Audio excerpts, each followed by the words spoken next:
Hi everyone, it's me, Krylios, Team Rayceen Productions MC and producer. And welcome to our Team Rayceen one-on-one with Don Tree, artist extraordinaire. I added that at the end just because. Welcome, Don. Nice addition. Thank you for having me. Thank you. Oh, it's such a pleasure having you here. And for viewers, I want to begin a little bit with a little background about yourself and your artistry. Okay. Well, like you said, my name is Dawn Tree, and I am an abstract multimedia graphic artist. So what that really means is I'm a painter, and my medium, I paint on wood. I use latex acrylic, spray paint, found objects, and that includes anything from skulls to feathers to branches. And the pieces have gotten pretty massive. So that's the abstract portion. And then the multimedia graphics, I've come to combine archive photos from history, primarily Black Wall Street here in Tulsa, Oklahoma, which is where I'm at, with forest, natural, botanical elements, and also my imagination that I wish to hope and evolve the future with hopeful messages. So that's what that portion is. And then I own Underground Tree Studios, which is now an art house, which we house everything art. We teach it, also create it and exhibit it and sell it. So that's what we're doing right now. Love it. Yeah, so currently I'm in Tulsa, Oklahoma during this COVID season. Just been trying to stay healthy, Yes. watering my plants. Love it, love it, love it. I love a good background with a good, healthy plan. I love it. Yeah, I tell me, because your art, as you said, it's multimedia. Tell me how you got into art when you knew that this was like your career, when you realized that this was your passion and what you wanted to do. Okay, well, as a youth, I started painting. Yeah. I lived in North Carolina for a good amount of years, 11 years, and then we moved to Oklahoma as a teen.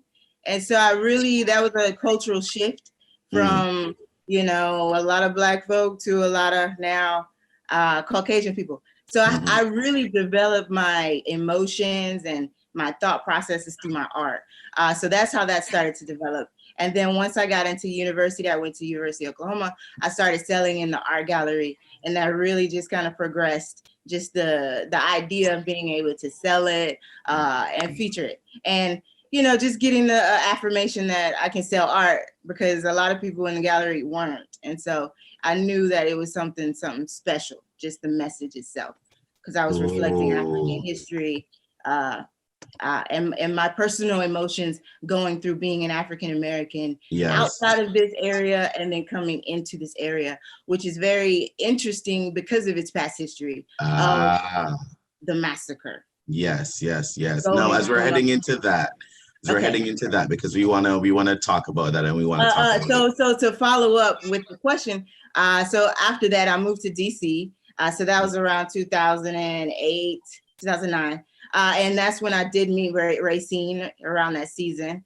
And then I started to exhibit artwork in galleries and vending spaces, and just kind of organically. Because I was going through those emotions also, moving from a very country kind of place, Midwest, to now a more political, diverse, cultural, where I was one of the only minorities in a nonprofit, and they were more prone to traveling outside of the country and possibly telling me my own culture, and that's a whole nother culture shock. So that's also translated through my artwork too.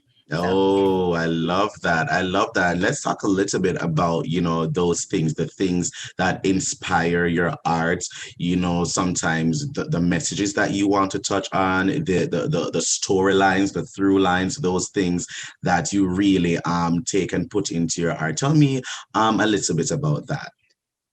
Well, I mean, it's usually directly connected to what I'm personally going through, and also America at its as a whole. I don't necessarily think so much personally, But for instance, I went to Ghana last year, Mhm.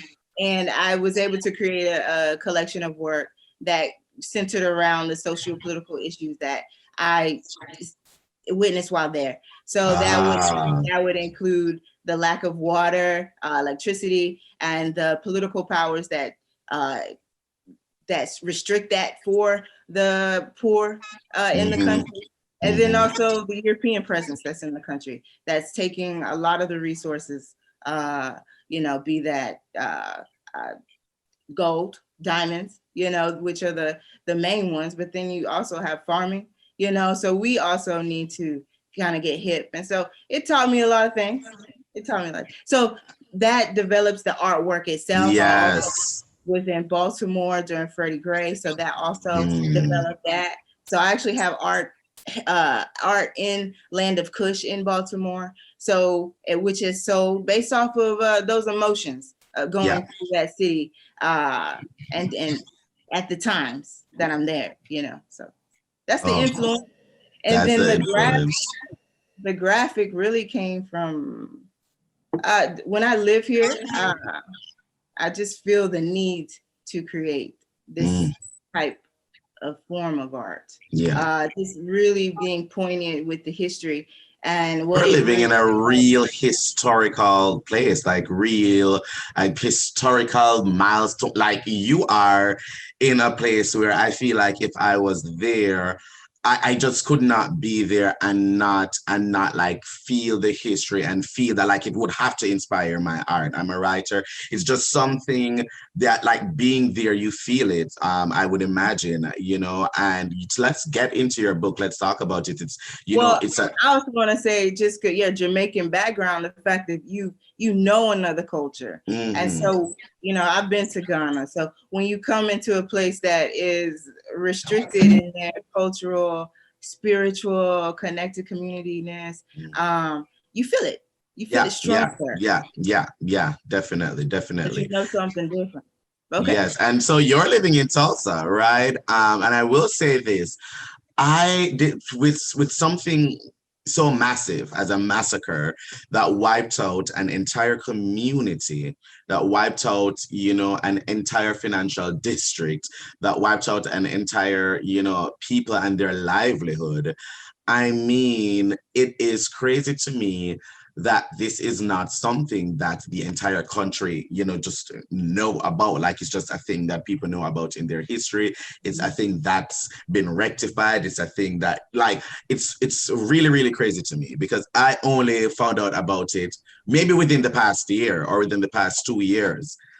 And I remember when I watched Watchmen on HBO, and that's what began the series, and and I was like, "Girl, this is like a real ass thing." And what I will say, I'm really happy for that show because for many, many people, they didn't know about it too until that show. Tell me what it's like being in a place like that, and let's take a deep dive into your book because you have images and art and everything really depicting Tulsa before the massacre and after the massacre. So let's deep dive into that.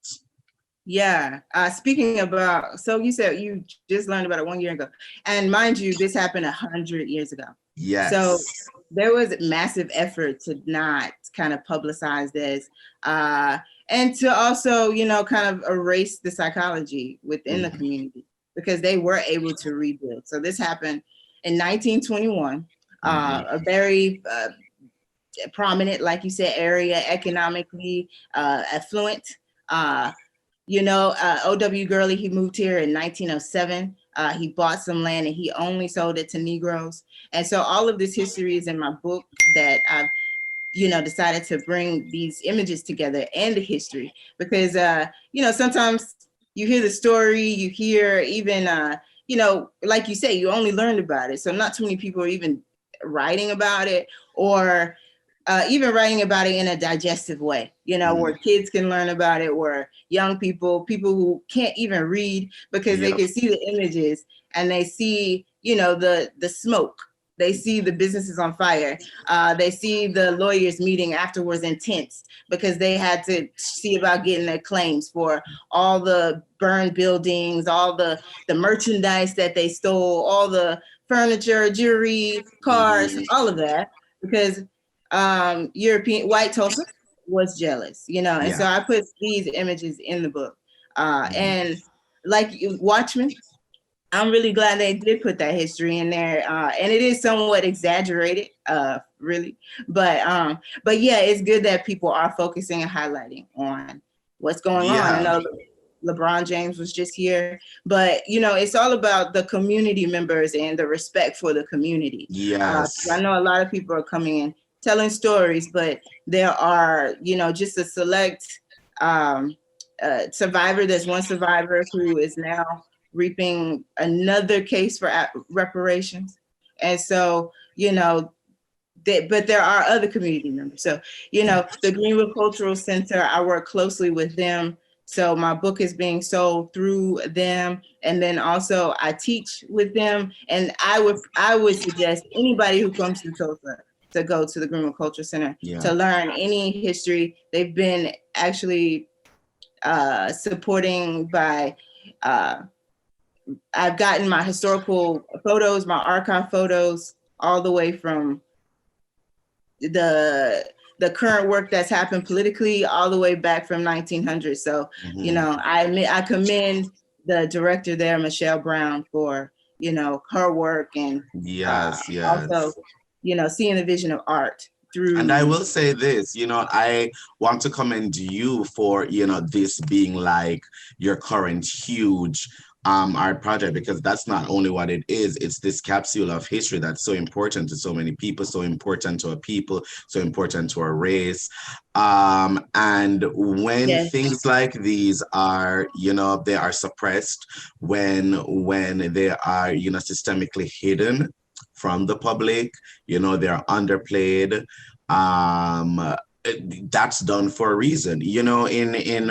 Back in China at the Tiananmen Square massacre, people to this day, they're not allowed to talk about it. They have to pretend like it didn't exist. Students, university students were mowed down, like killed. It was a whole massacre. And you could go there and the government fully does not acknowledge that. It's like, oh, this never happened, when it's a whole thing that happened. And it's pictures and things from that time that still makes it live on to this day, so people don't forget, so people are aware. And so you having this book, having that, creating that, using that is something that will keep that history alive, allow people to know what has happened, what is happening, how it did happen, what it looks like now, what it looked like then. And having a mode and a medium for people to be able to be aware of this and to experience this history. So I want to commend you, because the work that you are doing is really, really, really important for the culture. Thank you.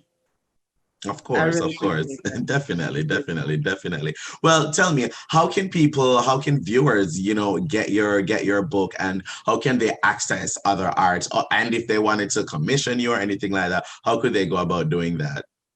Okay, well, my website is the letter U, treep.com. So you can go there. That's utreep.com. My social media is Underground Tree. And yeah, you can get to all my artwork. Well, not all my artwork, but most of my artwork there. If you want to see my personal collection, you can contact on the website. The book is available on the website also. It's also available on the Greenwood Cultural Center website. And so feel free to go there and learn some more history.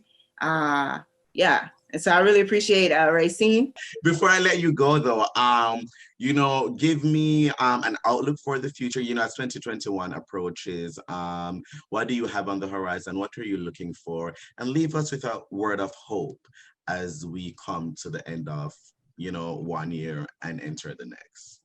Okay. So, well, just watch out for 2021. It's 100 years since the massacre. So I've been commissioned to do a project. So that will be happening next year. So I don't want to have too many details, but when it comes to focusing on not necessarily the negatives, I mean, which you can at all times, because there's extreme things happening in the world right now, but to focus more on how we can sustain ourselves in holistic ways. So that be healthy, like what you put in your mouth, in terms of what you eat, your spiritual relationships, and figuring out how to be whole and strong, without others. So you can be that for your children, your offspring, Yeah. for your partner, for whoever you are investing in. So, Mhm. and want to invest in you, because the more love you have, sometimes that releases hate in others. Mm, So mm. that's it, you I know. love it. I love it. Good words to end on. Great words Yeah. to end on. Thank you so much, Dawn, for joining me today. It's been an absolute pleasure, an immense pleasure. Thank you so much. And hopefully, we get to see you sometime in real life, hopefully next year or sometime soon. Thanks so much for joining me today. For sure, for sure. Thank Peace. you. And to our viewers, thank you for watching.